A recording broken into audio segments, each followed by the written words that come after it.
Shalom Bapak Ibu Saudara yang kasih Tuhan. Kita ketemu lagi dalam ibadah online bersama di gereja ini. Dan kita bersyukur sampai hari ini kita sehat, kuat. Dan di tengah semua pergumulan kita masih punya kesempatan, masih punya kerinduan untuk memuji dan memuliakan namanya. Bahwasanya Tuhan itu baik untuk selama-lamanya, kasih setianya. Ibadah ini kita habiskan di dalam nama Allah Bapa, Putra, dan Roh Kudus. Amin.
Bapak Ibu Saudara yang dikasihi oleh Tuhan, bersama-sama mari kita ucapkan pengakuan iman kita.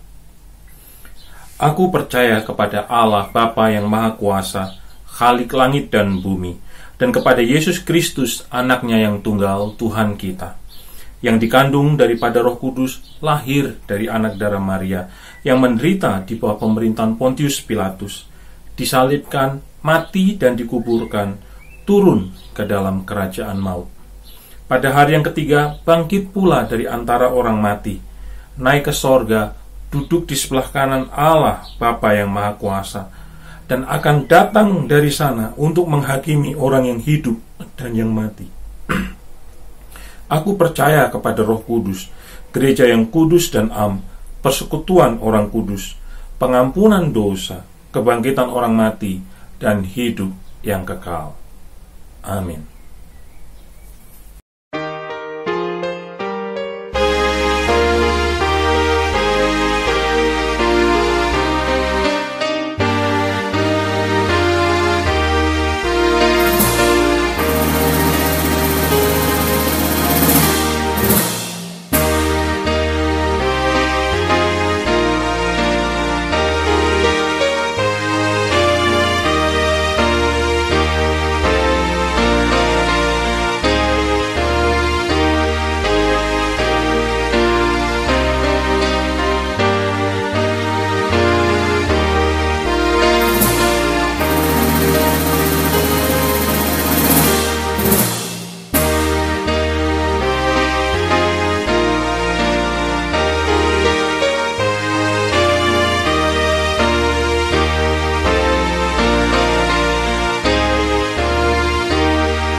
Tibalah saatnya bagi kita saat ini untuk mendengarkan firman Tuhan.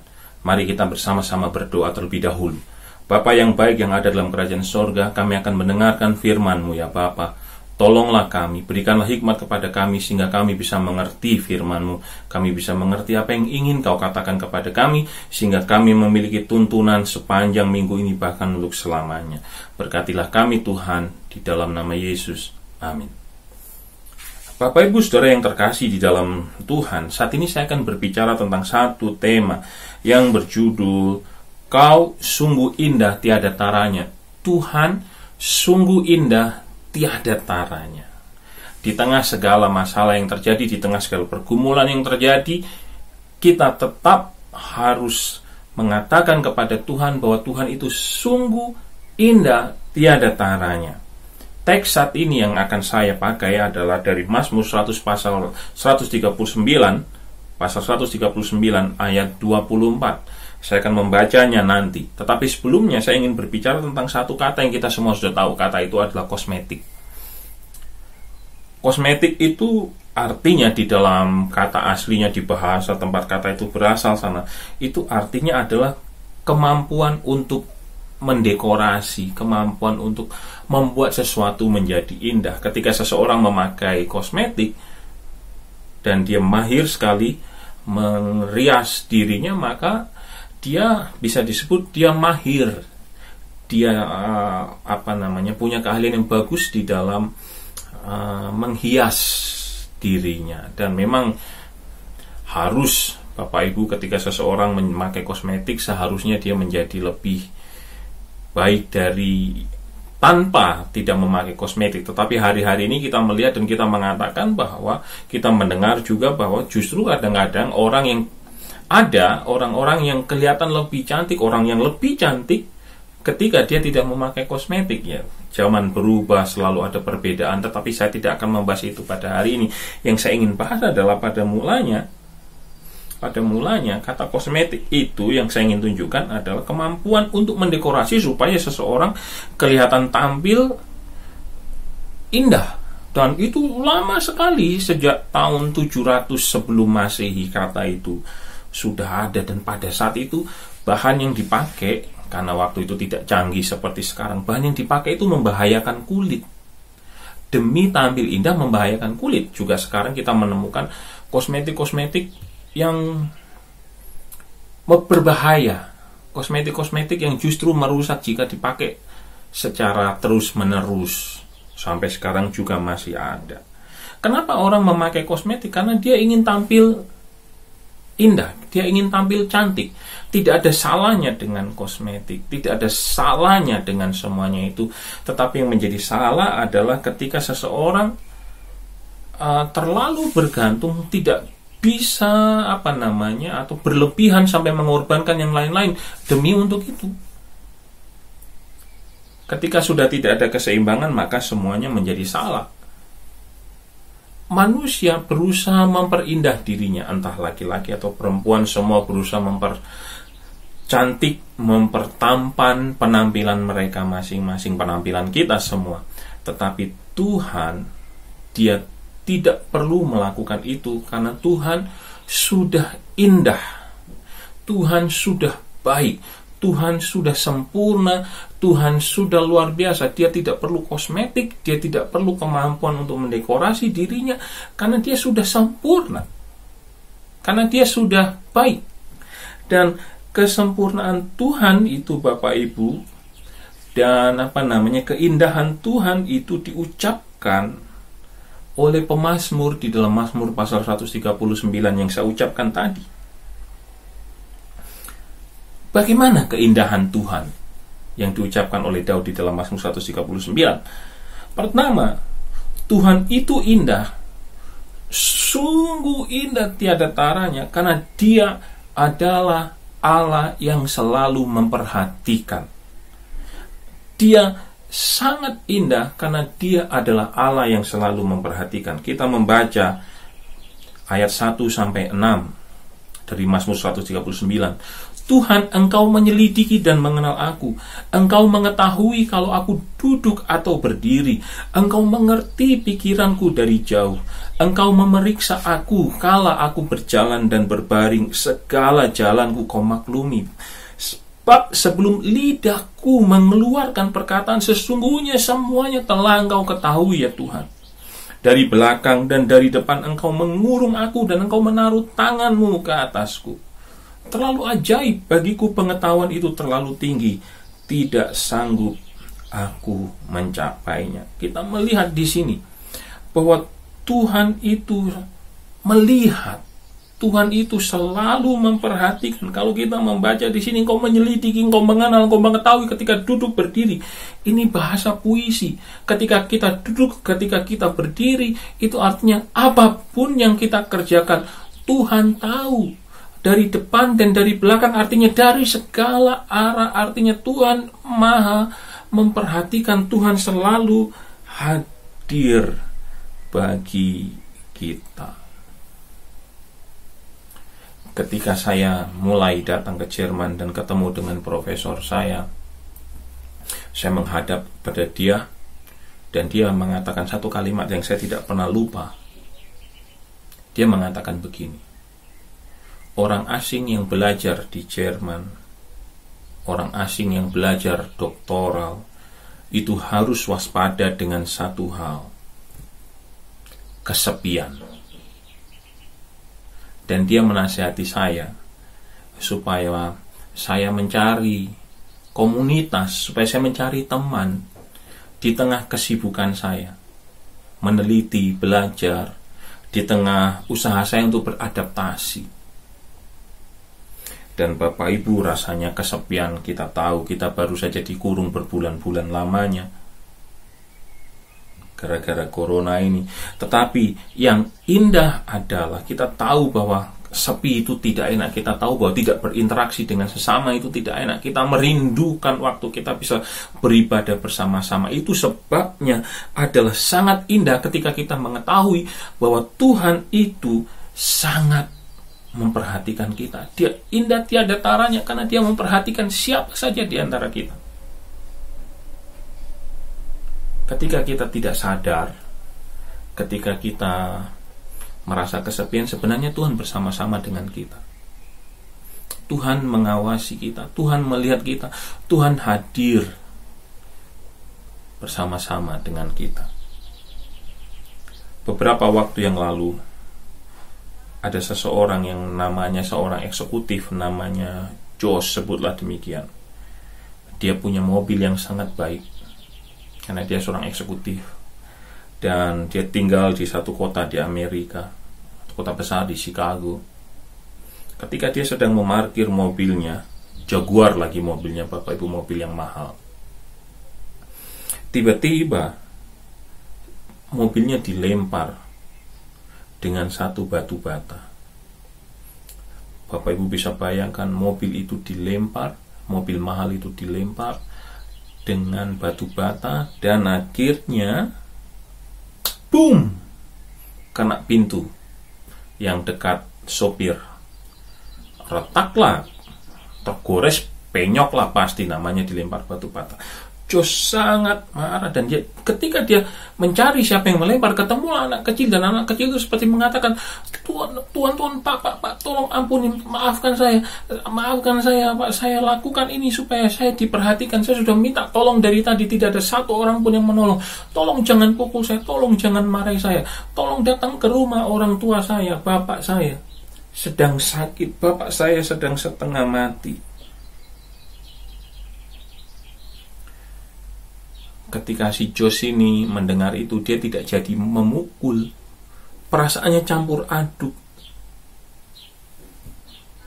Anak itu untuk mencari perhatian orang untuk menolongnya, anak itu harus melakukan tindakan seperti itu. Untungnya Josh adalah orang yang baik, dan akhirnya Josh membawa orang tua dari anak itu untuk pergi ke tempat yang seharusnya, di mana dia bisa dirawat. Itu salah satu cerita bagaimana orang berusaha mendapatkan perhatian.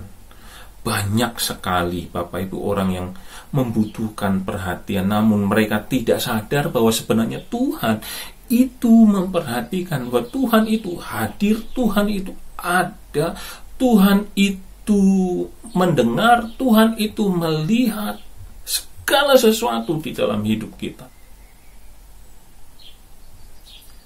Bapak Ibu mengamati, saya pernah mengatakan ini, saya ingin mengatakannya sekali lagi. Kalau Bapak Ibu melihat Animal Planet atau National Geographic Channel, TV tentang binatang itu, Bapak Ibu menemukan satu cerita ketika singa itu mau menerkam rusa. Singa itu punya taktik untuk seperti mengisolasi satu saja dari sekian banyak kawanan. Satu itu dipisahkan dari kawanannya, dan ketika dia terpisah dari kawanannya, maka satu ini pasti kena. Ketika orang Kristen merasa seperti terisolir, dia lemah, dia bertanya, Tuhan Engkau di mana? Tuhan ada apa? Dia tidak merasakan keindahan Tuhan yang tiada taranya itu. Siapa tahu dia sedang diisolir oleh pikiran-pikiran jahat yang dimunculkan dalam pikiran kita, sehingga kita merasa terisolasi. Padahal di sisi lain ada orang yang menunggu kita, yang bertanya, kamu rindu didoakan apa? Bagaimana kabarmu? Ya, Tuhan itu indah, Tuhan itu memperhatikan kita. Dengan mengetahui bahwa Tuhan itu selalu hadir, mari kita lebih sering merasa aman daripada merasa khawatir. Mari kita sadar bahwa segala sesuatu itu diperhatikan oleh Tuhan. Dengan demikian kita tidak mudah putus asa. Keindahan Tuhan yang berikutnya terlihat dari fakta bahwa Dia itu selalu hadir bagi kita. Kita membaca di ayat 7 sampai 12. Kemana aku pergi menjauhi rohmu? Mazmur 139 ayat 7 sampai 12. Kemana aku dapat lari dari hadapanmu? Jika aku mendaki ke langit, engkau di sana. Aku menaruh tempat tidurku di dunia orang mati, di situ pun engkau. Jika aku terbang dengan sayap fajar dan membuat kediaman di ujung laut, juga di sana tanganmu menuntun aku dan tangan kananmu memegang aku. Jika aku berkata, biarlah kegelapan saja melingkupi aku dan terang sekelilingku menjadi malam, maka kegelapan pun tidak menggelapkan bagimu dan malam menjadi terang seperti siang, kegelapan sama seperti terang. Di sini pemazmur seperti mengatakan, aku pengen lepas dari engkau, aku pergi ke langit, aku ke bawah, tapi engkau di mana-mana. Gelap itu bagimu terang. Kalau yang pertama tadi, Tuhan itu memperhatikan. Yang kedua, Tuhan itu selalu hadir. Bapak Ibu, ada tempat-tempat disebutkan tadi, tempat tinggi, tempat rendah, kuburan, tempat sunyi, lembah kematian, terbang, ujung barat, kegelapan, langit, dunia orang mati, terbang, kegelapan. Itu adalah semua kata-kata yang ada hubungannya dengan memisahkan diri, bisa dikaitkan dengan memisahkan diri yang diucapkan 4 tadi. Langit, dunia orang mati, terbang, kegelapan, ujung laut. Tapi Tuhan ada di situ. Ada sejarah, saya pernah membaca satu penghitungan tentang tingkat bunuh diri. Ini data sudah lama yang saya temukan, tapi saya yakin sekali bahwa hari-hari ini jumlah bunuh diri semakin lama semakin meningkat. Bapak Ibu, di Amerika Latin itu perbandingannya 7,3. Tinggi sekali di sana. Kira-kira ada 500.000 orang setiap tahun.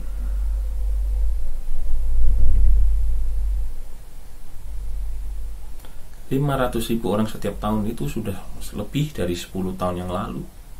Apalagi sekarang pasti lebih tinggi. Kenapa orang bisa mengakhiri hidupnya?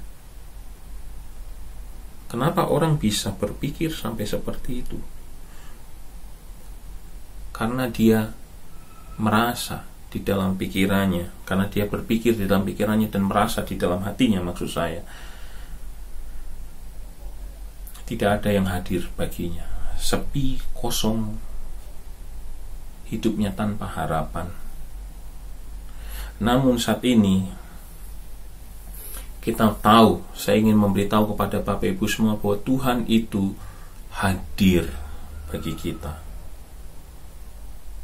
Tuhan itu ada bersama kita. Karena Dia ada bersama kita, mari kita sadar bahwa lari dari Tuhan tidak bisa. Melepaskan diri dari kasih karunia Tuhan atau melarikan diri dari Tuhan begitu sederhananya, itu tidak bisa, karena Tuhan hadir. Karena Tuhan selalu bersama-sama dengan kita. Mari ketika kita punya masalah, kita menyelesaikannya dengan Tuhan. Datanglah kepada Tuhan, berdoalah kepadanya, mintalah dengan tekun, berserulah tanpa henti sampai Tuhan menjawab. Jangan mengambil jalan pintas.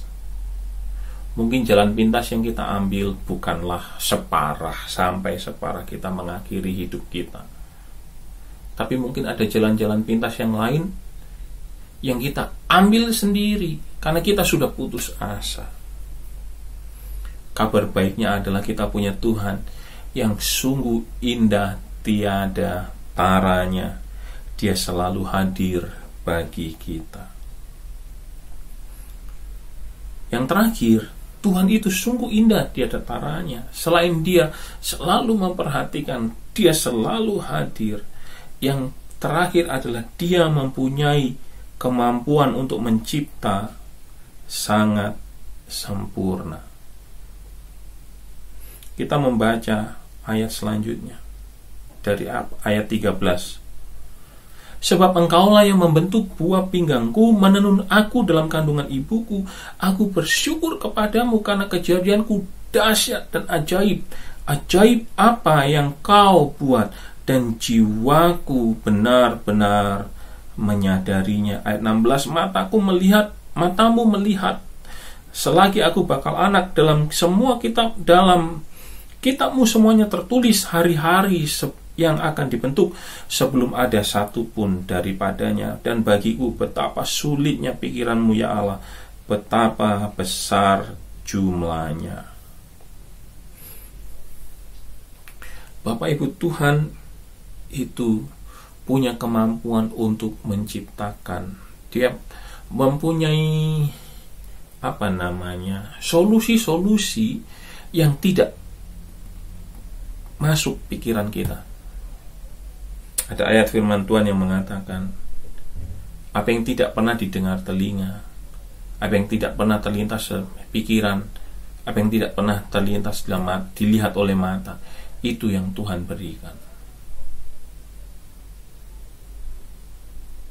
Saya cerita satu saja dari pengalaman saya ketika saya bersiap-siap ke sini. Saya bersiap-siap ke sini dengan kerja keras, sama seperti Bapak Ibu ketika berangkat dari Indonesia ke sini. Dan sudah, menurut hitungan saya akan bisa sampai, dan kemudian nanti di sana terserah bagaimana. Saya bisa bertahan beberapa waktu, cukup. Dan sampai sekarang Tuhan membimbing, Tuhan menolong, Tuhan mencukupi. Itu sebabnya saya yakin Tuhan memang bekerja di dalam diri saya. Tetapi pada waktu itu ketika saya berangkat, saya sudah mepet sekali, sangat mepet sekali. Beberapa Bapak Ibu tahu rasanya, dan mungkin pengalaman Bapak Ibu lebih dari yang saya, pasti lebih dari yang saya alami saat ini. Dulu maksud saya, 2 tahun yang lalu. Di luar dugaan saya Bapak Ibu, tiba-tiba saya dapat bonus. Saya dipanggil oleh satu orang, dan orang itu memberikan uang saku kepada saya cukup banyak. Dengan uang saku itu saya bisa bertahan lumayan. Saya tidak menyentuh blog account saya selama beberapa bulan, hanya dengan menggunakan uang saku itu, sehingga blog account saya utuh dan saya bisa mendapatkan perpanjangan untuk visa. Kalau saya tidak punya itu, saya akan mengambil dari blog account saya, dan ketika visa saya harus diperpanjang, jumlah minimal tidak terpenuhi dan saya masuk di dalam masalah. Untung Tuhan itu indah tiada taranya. Dia memberi sesuatu yang tidak pernah saya bayangkan. Dengan menyadari bahwa Tuhan memiliki kemampuan untuk melakukan sesuatu yang di luar pikiran kita sempurna, seharusnya Bapak Ibu ada ketenangan di dalam hati kita. Kalau ada anak, cucu, keluarga, atau siapapun juga yang kita tidak bisa lakukan apa-apa, sebut saja namanya di dalam doamu. Berulang-ulang kali serahkan kepada Tuhan, percayakan kepada Tuhan, dan biarkan Tuhan saja yang menolong, yang mengerjakan hidupnya. Maka Bapak Ibu, jika Tuhan berkehendak, apa yang Bapak Ibu doakan untuk keluarga Bapak Ibu, Tuhan akan berikan. Mari kita yakin kepada kemampuan Tuhan untuk menciptakan sesuatu. Maka kita yakin kepada kemampuan Tuhan memberikan solusi bagi kita. Tuhan itu indah tiada taranya. Dia memperhatikan kita, Dia hadir bagi kita, dan di dalam perhatian dan kehadirannya itu Dia memiliki kemampuan untuk mengadakan apa yang tidak mampu kita adakan, untuk memberikan solusi yang tidak pernah kita pikirkan sebelumnya. Bukankah Tuhan kita indah? Sungguh indah tiada taranya Tuhan kita. Kiranya Tuhan Yesus memberkati kita semua. Tibalah kita untuk berdoa syafaat. Mari kita menaikkan syafaat kita, dan yakinlah bahwa apa yang kita naikkan Tuhan mendengar, dan mari kita dengan setia dan tekun menanti jawaban atas doa kita. Bapa kami yang baik yang ada dalam kerajaan sorga, kami menyerahkan ke dalam tangan kuasa-Mu seluruh kehidupan kami. Kami bersyukur kami mempunyai Tuhan yang indah, Tuhan yang memperhatikan, Tuhan yang selalu hadir, Tuhan yang memiliki kemampuan untuk melakukan sesuatu yang lebih dari yang kami bisa kerjakan. Kami mengucap syukur. Dan Bapa, saat ini hamba-Mu berdoa buat setiap jemaat-Mu yang ada di tempat ini, di dalam segala kebutuhan mereka. Kiranya Tuhan datang hari ini satu persatu menghampiri tempat di mana mereka tinggal. Roh Kudus tinggallah bersama dengan mereka, memenuhi apa yang mereka perlukan. Bapa, kami berdoa jika ada yang membutuhkan ketenangan, berikanlah ketenangan. Jika ada yang membutuhkan damai sejahtera, berikanlah damai sejahtera. Jika ada yang membutuhkan sukacita, berikanlah sukacita. Bapa, jika ada yang bertanya-tanya dan ragu-ragu terhadap masa depan mereka, berikanlah kepastian. Lawatlah setiap anak-anak-Mu saat ini yang bersama-sama sedang beribadah ini. Bapa, kami berdoa, biarlah kiranya Tuhan hidup bersama-Mu menjadi satu hidup yang luar biasa indah, karena mereka merasakan kehadiran-Mu, karena mereka merasakan Tuhan perhatian-Mu, karena mereka merasakan Engkau Tuhan yang memberikan jawaban yang tidak pernah mereka pikirkan sebelumnya. Lawatlah mereka saat ini Tuhan. Kami berdoa juga saat ini buat saudara kami Stefani Tandayu Tuhan yang berulang tahun. Kiranya Tuhan akan memberkati mereka, Tuhan akan memberkati dia Tuhan. Apapun yang menjadi kerinduannya, apapun yang menjadi harapannya, apapun yang menjadi doanya Tuhan Yesus saat ini, Tuhan tolong dengar. Dan biarlah Bapa, masa-masa yang akan datang setelah tahun ini Tuhan akan memberkati dengan luar biasa. Apa saja yang diperbuatnya biarlah berhasil. Tuhan, kami menyerahkan gereja ini dalam tangan kuasa-Mu. Kiranya gereja ini akan dipakai Tuhan luar biasa. Persekutuan ini akan dipakai Tuhan luar biasa. Semua pengurus, apapun pergumulan mereka di dalam mengembangkan, di dalam mengerjakan gereja ini, Tuhan akan tolong mereka, berikan mereka hikmat. Kami menyerahkan negara tempat kami tinggal ini. Tuhan, berkat-Mu atas bangsa ini, berkat-Mu atas negara ini Tuhan. Kami berdoa semoga tidak terjadi gelombang pandemi. Apapun yang dikerjakan semakin lama akan menjadi semakin baik. Demikian juga dengan Indonesia, kami serahkan dalam tangan kuasa-Mu. Biarlah Indonesia akan menjadi lebih baik dan lebih baik di dalam segala sesuatunya. Bapak, Ibu, dan Saudara, mari kita menaikkan doa Bapa kami. Bapa kami yang di sorga, dikuduskanlah nama-Mu, datanglah kerajaan-Mu, jadilah kehendak-Mu di bumi seperti di sorga. Berikanlah kepada kami pada hari ini makanan kami yang secukupnya, dan ampunilah kami akan kesalahan kami seperti juga kami mengampuni orang yang bersalah kepada kami.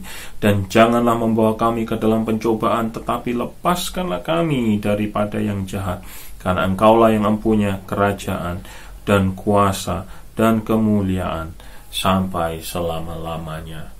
Amin.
Akhirnya tibalah kita di penghujung ibadah.